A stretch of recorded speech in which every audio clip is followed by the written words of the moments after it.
Emilio. I didn't get to say goodbye. We need to leave, now. Emilio Vega had come to the funeral of a man he had never met, and he was standing over the open casket, and the dead man inside it had his face. Not a face like his face. The same broken nose Emilio had gotten falling off a scaffold at 22. The same small scar through the left eyebrow.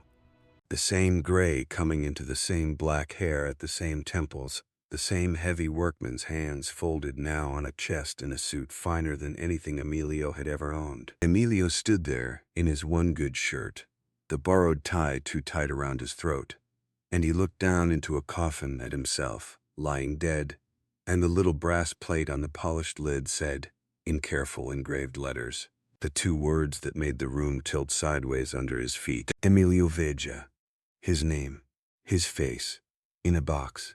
And around him, 100 people he had never seen were weeping for a man they called by his name. And at the front of the room, a beautiful woman in black sat between two children, a boy and a girl. And when she looked up and saw Emilio standing there in the doorway of the viewing room, she made a sound that no one should ever have to make, a sound of hope and horror braided together, because she was looking at the living face of the husband she was about to bury. Emilio did not run, though every cell in his body told him to. He stood frozen, because in that one impossible moment, 20 years of his life suddenly, terribly, made sense. The bank accounts he never opened. The warrant in a state he had never visited. The woman who slapped him in a supermarket in 2009 and called him a liar and a thief and walked away before he could ask her name. The job he lost over a scandal that had nothing to do with him. The fiancé who left him when the police came to the door about a fraud he had never heard of. For 20 years, Emilio Vega had been paying, in pieces, for the life of a man he had never met. And now he was standing over that man's corpse, and the corpse was wearing his face. Who was in that casket? And how had he lived an entire second life using Emilio's name, in a mansion across town, while the real Emilio ate rice and beans in a rented room and could not understand why the world kept punishing him? You have to go back 48 years to a young mother with no money and 2 babies she could not feed, and a decision made in a hospital in the dark that split one life into 2. Tell me in the comments where you're watching from, and if you have ever been blamed for something you didn't do. If you have ever paid for someone else's sins and never known why, stay with me. This story is going to explain everything. The first thing you have to understand about Emilio Vega is that he was, by every measure the world uses to judge a man, a nobody, and that he had made a hard peace with it a long time before the day of the funeral. He was 48. He worked iron, high steel, the kind of job that eats a body slowly and pays a man just enough to keep showing up to be eaten. He lived alone in a rented room above a laundromat on the east side of the city, in a building where the heat worked when it felt like it, and the walls were thin enough to hear every fight in every neighboring life. He had no wife. He had no children. He had, at 48, almost nothing to show for a lifetime of honest labor, and the strangest, cruelest part of it was that it had not always looked that way. There had been years when Emilio Vega was climbing, when he had savings and a good name and a woman who loved him and a future taking shape. And then, again and again, at the exact moments his life started to rise, something reached out of the dark and pulled it back down. And for 20 years, he never knew what that something was. He knew now. He had known for about 90 seconds, standing over the casket. But to tell it right, we have to start where it started, which is before Emilio was even a person with a name, in a county hospital on a cold night 48 years ago, with a 19-year-old girl named Rosa screaming a secret into the world. Rosa Vega had come north with nothing. She was undocumented, alone, abandoned by the man who had gotten her pregnant, working double shifts cleaning offices right up until the night her water broke. And when she got to that hospital and the labor was finally over, the exhausted young doctor told her something she had not been prepared for, something the cheap clinic that had barely examined her had missed entirely. There were 2 babies, twin boys, identical, 2 tiny furious copies of the same face, screaming in the same voice. Rosa Vega, 19 years old, with no money, no papers, no husband, and no home that could hold even one child safely, looked at her two sons and understood with total clarity that she could not keep them both. She could barely keep herself. Keeping one would be a miracle of will. Keeping two would kill all three of them. There was a woman at that hospital, an administrator, who made a certain kind of quiet arrangement in those years for girls like Rosa. There were couples who could not have children and who would pay discreetly and ask no questions and make problems disappear. It was not legal and it was not clean, but it was, the administrator explained gently to a terrified teenager, a way for at least one of these boys to have everything. A home. A country legally. A name that opened doors instead of closing them. Rosa held her two sons through one long night, and in the morning, weeping in a way she would weep quietly for the rest of her life. She kept one and she let the other go. The one she kept, she named Emilio. The one she gave away was carried out of that hospital by strangers and given a new name and a new life. And Rosa Vega was made to promise, as the price of the arrangement, that she would never look for him, never speak of him, never tell the son she kept that he had ever had a brother at all. She kept that promise for 40 years. Emilio grew up an only child, poor but loved.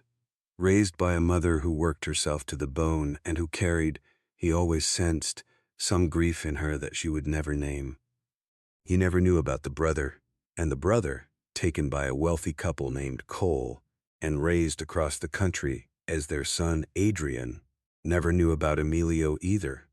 Two identical boys, one raised in a rented room learning that the world gives you nothing you don't earn, the other raised in a big house learning that the world gives you whatever you're clever enough to take. Same face, same hands, opposite souls, and for 4 decades neither one knew the other was alive. Emilio's mother died when he was 26, and on her deathbed she tried to tell him something, gripping his hand, her eyes wild, saying a word over and over that he could not understand, a word that sounded like hermano, brother, but that made no sense, and he thought it was the fever, the dying, the mind coming loose. He held her hand and told her to rest. She died with the secret still trying to climb out of her throat. Emilio buried his mother and grieved her, and never once suspected that her last effort on this earth had been an attempt to warn him about the shadow that was already, by then, beginning to fall across his life. Because Adrian Cole had found out. That is the hinge the whole story turns on. Adrian, the given-away twin raised rich and restless and hollow, had grown into exactly the kind of man his upbringing had shaped. Charming, brilliant, allergic to honest work, always looking for the angle, the shortcut, the con. And somewhere in his 20s, digging through old records for reasons of his own, Adrian Cole discovered the truth of his birth. He discovered that he had been one of two. He discovered that somewhere out there walked a man with his exact face and a different name. A poor man, an honest man, a man with a clean record, and a real, legitimate, documented identity. And where another person might have felt wonder, or longing, or grief for the brother he'd never known, Adrian Cole felt something else entirely. He looked at Emilio Vega and he did not see a brother. He saw an asset. He saw a clean name he could wear like a coat. This is the thing that ruined Emilio's life, and he did not know it was happening. For 20 years, Adrian Cole ran his schemes, his frauds, his long cons, and whenever he needed a clean identity to hide behind, whenever a deal went bad, or a mark got wise, or the law started sniffing, Adrian did not use his own name. He used Emilio's. He opened accounts as Emilio Vega. He took loans as Emilio Vega, and never paid them. He signed fraudulent contracts, skipped bail, wrote bad checks, all under the name of an honest iron worker who had no idea he existed.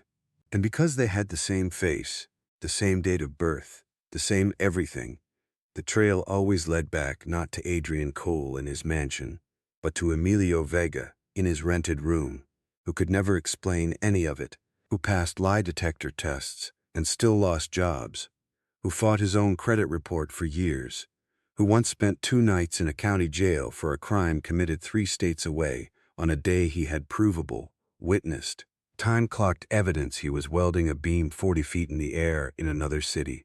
The charges always eventually got dropped because Emilio was always, eventually, provably innocent. But the damage stayed.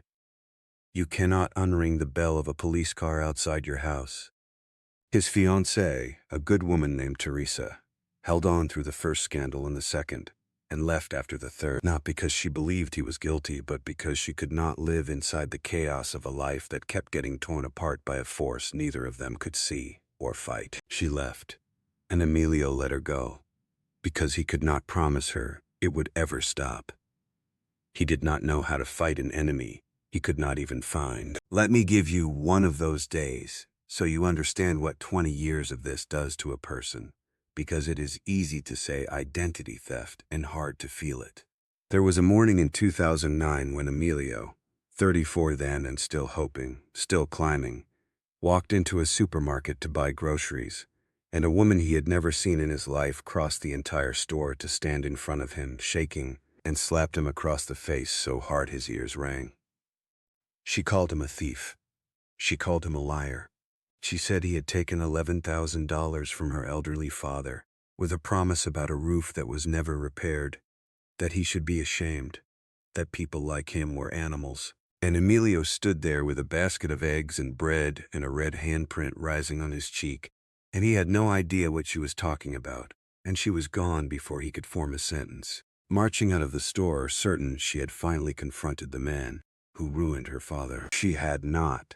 She had slapped an innocent man who happened to wear the face of the one who did it. Emilio drove home and sat in his car in the parking lot for an hour, and he did not cry, because by then he had learned that crying changed nothing. But something in him closed a little that day, some door to the world, and it never fully opened again. That was one afternoon. There were dozens like it across 20 years. Each one took something. By 48, there was very little left to take. So Emilio Vega got smaller. That is what happens to a man who is punished enough for things he did not do. He stopped reaching. He stopped saving because savings just got drained by accounts he never opened. He stopped dreaming because dreams were just things for the shadow to steal. He worked, and he kept his head down, and he moved every couple of years when a new mess surfaced. And he became the quiet, invisible nobody in the room above the laundromat, a man who had decided, out of pure exhausted self-defense, to want nothing, so that nothing more could be taken. He did not know he had a twin. He thought he was just cursed. He thought some men are born under a bad star, and he was one of them. He was 48 years old, and he had built his whole personality around surviving a mystery. And then, on an ordinary Tuesday, the mystery died in a car accident on the other side of town, and the newspaper ran a small item about the sudden death of a local businessman, and the businessman's name was Emilio Vega. Emilio saw it on his phone on his lunch break, sitting on a steel beam 40 floors up, and his blood went cold. His own name in an obituary, a photograph, small and grainy, of a prosperous-looking man in a suit, a man who looked exactly like him if he had ever had money and ever slept well. The item said that Emilio Vega, 48, founder of a successful development firm, had died Tuesday, survived by his wife Renata and their 2 children. Emilio read it 4 times. Every fact was wrong, and every fact was his. His name, his age, a face that was his face, attached to a life he had never lived, ending in a death he was clearly still alive for. He did not understand it, but some deep animal instinct told him that the answer to every terrible thing that had ever happened to him was inside that obituary, and that if he did not go and look at it with his own eyes, he would spend the rest of his life not knowing. So he took the address of the funeral home, and he put on his one good shirt, and he borrowed a tie from the man who ran the laundromat, and he went to see the dead man wearing his name, which is how Emilio Vega came to be standing over his own corpse, in a room full of strangers grieving him, when a woman in black looked up and saw a ghost. Her name was Renata, and for the length of one heartbeat, when she saw Emilio's face in the doorway, joy and terror tore her in half, because the human heart cannot help itself, and her first instinct was that the funeral was a mistake, that her husband was alive, that he had walked back in. Then reason caught up the way it does, and she understood that could not be, because her husband was in the casket 10 feet away, and this man in the doorway in the cheap shirt was someone else, someone with her dead husband's exact face, and clearly none of his money. And Renata Vega felt the floor drop out of everything she thought she knew about the man she had married, because she had never been told either. Renata did not know her husband was a con man.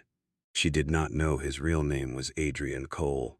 She did not know the Emilio Vega on their marriage certificate was a stolen identity, that the man she loved had built their entire life, their home, their children's names, on a lie so total it had a living victim, who was, at this very moment, standing in the funeral home doorway, looking as shattered as she felt. The two of them ended up in a small side room, away from the mourners, and they pieced it together in fragments across the worst hour of both their lives. Emilio told her about the 20 years, the accounts, the arrests, the ruined name. Renzata listened with her hand pressed to her mouth, and slowly, the things she had spent years not letting herself notice began to line up.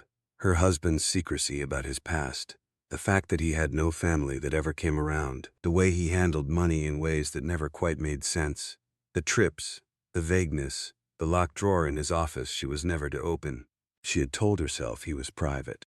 She had told herself he was self-made and didn't like to talk about hard beginnings. She had, like a lot of people who love someone, decided not to look too closely at the things that scared her. And now the man was dead, and his twin was in front of her, and the truth was pouring out of a hole in the world. And Renata Vega realized that she had spent 15 years married to a stranger, and that her 2 children were named for a robbery. But grief is complicated, and so are people. And here is the part of the story that Emilio did not expect, and that changed everything. As Renata talked, as she told him about the man in the casket, Emilio heard something he had not been prepared for. His brother, this Adrian, this thief who had stolen his life piece by piece for 20 years, had also, apparently, been a devoted father. Whatever he was to the world, whatever he had done to Emilio, he had loved those 2 children with everything a hollow man had to give. The boy, Matteo, 10 years old, built model bridges and wanted to be an engineer. The girl, Sophia, 8, had her father wrapped around her finger. Adrian had coached the boys' team and braided the girl's hair and been, by every account in that room, a present and loving dad. And Emilio, who had wanted children with Teresa and never gotten the chance because his life kept exploding, sat in that little room and looked through the doorway at 2 crying children who had his eyes, his nose, his blood, his brother's grief, and felt something he had no right to feel and could not stop feeling. They were the closest thing to his own children he would ever have, and they had just lost their father, and the man who had stolen everything from Emilio had left behind the only thing Emilio had ever really wanted. There was a moment in that side room that Emilio carried with him for the rest of his life. The little girl, Sophia, 8 years old, had slipped away from the crowd and wandered to the doorway looking for her mother, and she saw Emilio, and her whole face lit up with a joy so pure and so mistaken that it stopped his heart. "Puppy," she said, and took 2 running steps toward him before she understood, before the small brutal machinery of a child's mind caught up and told her that this was not her father, that her father was in the box, that this was someone with her father's face and a stranger's cheap clothes. Emilio watched the hope die in an 8-year-old's eyes in real time, watched her stop and go pale and back away confused, and it did something to him that Victor Kane's threats never could have. He knelt down slowly to her height, and he said the only true thing he could think of. He said, "I'm not your papa, mija. But I knew him longer than anyone alive in a way, and I am so sorry." He did not know yet what he meant by it. He only knew that this child had his mother's eyes, his grandmother's eyes, the eyes of a woman who had died trying to say the word hermano, and that whatever else he did, he was not going to let one more innocent person pay for the sins that wore his face. He could have walked out. God knows he had earned the right. This family owed him nothing, and it cost him everything. even if they never knew it. He could have taken the newspaper and the truth to the police, and finally, after 20 years, cleared his name over his dead brother's body, and left this widow and these children to drown in the wreckage of a lie that was not his problem. That is what a smaller man would have done, and no one would have blamed him. But Emilio Vega, the nobody in the borrowed tie, was about to find out that he was not a smaller man, because a smaller man was already dead in the next room, and Emilio had spent 48 years becoming the opposite of him. And then, into that fragile, terrible hour, walked Victor Kane. Victor Kane had been Adrian's business partner, which is to say his fellow criminal, the money behind the schemes, a smooth and expensive man who had lost a great deal when Adrian died, with certain debts unpaid and certain deals unfinished. Kane had come to the funeral to grieve nothing and to collect what he could. And when Victor Kane walked into that side room and saw Emilio Vega's face on a living man, he did not react with shock. He reacted with a slow, delighted, terrible smile, because Victor Kane had always known Adrian was a twin. Adrian had bragged about it once, drunk, years ago, about the poor honest sucker whose name he wore. And now here that sucker was, alive, in the flesh, at the exact moment Kane needed a man with Emilio Vega's legal identity to sign certain documents and assume certain debts and make certain problems go away. Kane looked at Emilio the way Adrian had looked at him 20 years before. He did not see a person. He saw an asset. He saw a way to make the dead man's obligations walk out of the funeral home on living legs. Kane got Emilio alone and made his pitch, and it was all silk and menace. He knew who Emilio was, he said. He knew all about the hard life, the ruined credit, the room above the laundromat. And he had a proposition. Emilio's name was already legally tangled with the dead man's affairs, wasn't it? So why fight it? Sign a few things, step, quietly, into certain arrangements. There was money in it. Real money. More than an iron worker sees in a lifetime. Enough to make 20 years of suffering finally pay off.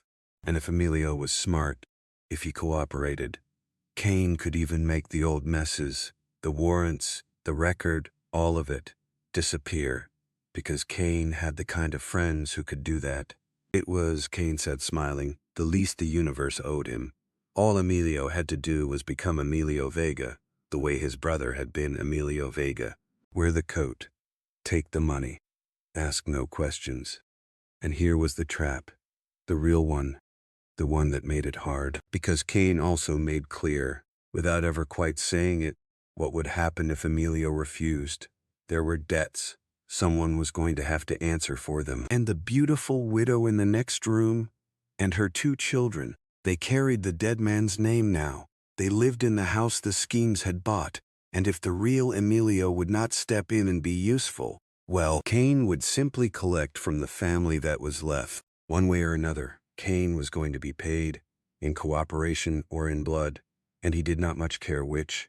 And he let Emilio understand that the safety of 2 children he had just met depended on the choice Emilio made in the next few days. Emilio Vega went home to his room above the laundromat that night, and he sat on the edge of his narrow bed, and he faced the hardest decision of his life. Everything he had ever wanted was suddenly, obscenely, on the table. Money. A cleared name. An end to 20 years of being cursed. All he had to do was what his brother had done. Become a lie, wear the stolen coat, and let a dangerous man use him. And there was a voice in him, a tired and bitter voice, that said, take it. You are owed. You have suffered enough. Who would blame you? But there was another voice, quieter, older, that sounded like his mother trying to say a word she never got out. And it asked him a simple question. It asked, after everything that stolen name did to you, after 20 years of paying for another man's lies, are you really going to save yourself by telling one more? He thought about the children, Mateo and Sofia, who had his eyes, who were innocent of every single thing their father and Victor Kane had done, who were about to become the next people to pay for crimes they didn't commit, exactly the way Emilio had spent his whole life paying. And Emilio Vega understood, sitting on that bed, that he was the only person alive who knew the whole truth, and that the truth was the only weapon that had ever actually worked against the shadow, and that for the first time in 20 years, he was not the victim of the lie. He was the one man who could end it. He decided, somewhere in that long night, that he was done running from his own name. He was going to walk toward it. And he was going to use the honesty that had cost him everything to protect the only family he had left in the world, even if they never understood what it cost him, even if it put a target on his own back. What followed was not loud, because Emilio Vega had never in his life known how to be loud. It was patient and careful, and it was built, fittingly, the way he built everything, one solid joint at a time. He went to Renata, and he told her the whole truth, all of it, including Cain's threat. And he watched a grieving woman's face harden into something fierce, because there is nothing on earth more dangerous than a mother who has just learned her children are in danger. And then Emilio did the thing he had never been able to do for himself, because for himself he had never had proof. He had only had innocence, and innocence is not evidence. But now, for the first time, there was a paper trail that ran the other way. There was the dead man's locked drawer, the one Renata had never opened. And inside it was the truth of 2 lives. Records of the fraud, of the stolen identity, of the deals with Victor Cain, kept by Adrian himself as insurance against exactly the partner who was now threatening his family. Emilio did not go to Victor Cain. He let Victor Cain come to him, the way you let the current bring the thing to you, instead of fighting upstream. He agreed, on the phone, to a meeting to discuss the arrangement. And when Victor Cain sat down across from the man he thought was a desperate, cornered nobody ready to be used, he did what men like Cain always do when they think they have already won. He talked. He laid it all out, the whole scheme, what he wanted, what he had done, what he would do to the family if he didn't get it. Confident and smiling, and completely unaware that the quiet man across the table had spent 20 years learning the hardest possible way, exactly how a recording and a document and a witness can save an innocent life, because for 20 years those were the only things that had ever saved his. It was all being recorded. Renata was listening from the next room, and in the dead man's locked drawer was every piece of paper needed to turn Victor Cain's confident words into the end of him. There was a bad night in the middle of it, because there is always a moment when the shadow pushes back. Cain was not stupid. And when a few days passed and Emilio kept stalling, kept asking questions, Cain began to suspect that nobody was not as cornered as he looked. He sent 2 men to the room above the laundromat, not to hurt Emilio, not yet, just to remind him, to stand in his doorway and let him understand how easily they knew where he slept. And then Cain made a call to Renata, sweet and terrible, mentioning her children by name, mentioning Mateo's school, mentioning how a widow alone should think about safety. It was meant to break them. Instead, it did the opposite. Emilio drove across the city that night and sat in Renata's small kitchen. And the 2 of them, the ironworker and the widow, the 2 people Adrian Cole's lie had wounded most, looked at each other and decided the same thing at the same time. They were done being afraid.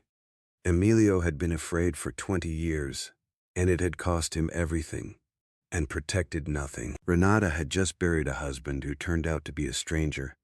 Neither of them had anything left that fear could take. And a person with nothing left to lose, who has finally decided to stop running, is the single most dangerous thing a man like Victor Cain can create. And he had just created 2 of them. When it was over fast. The evidence Adrian had hidden, combined with what Cain said to a man he mistook for prey, was enough. Victor Cain, who had spent a career being the money in the shadows, was pulled out of the shadows and into a courtroom, and then into a cell, and the schemes he and Adrian had run for 2 decades unraveled in the light. And in that unraveling, at long last, the whole thing became public, and provable, and true. And the strangest gift of all fell out of it, almost as an afterthought, because when the authorities finally understood that there had been 2 men with one name, when they finally had the twin, the birth records, the whole impossible story documented and confirmed, they did the thing that no lie detector and no alibi had ever been able to make them do in 20 years. They cleared Emilio Vega.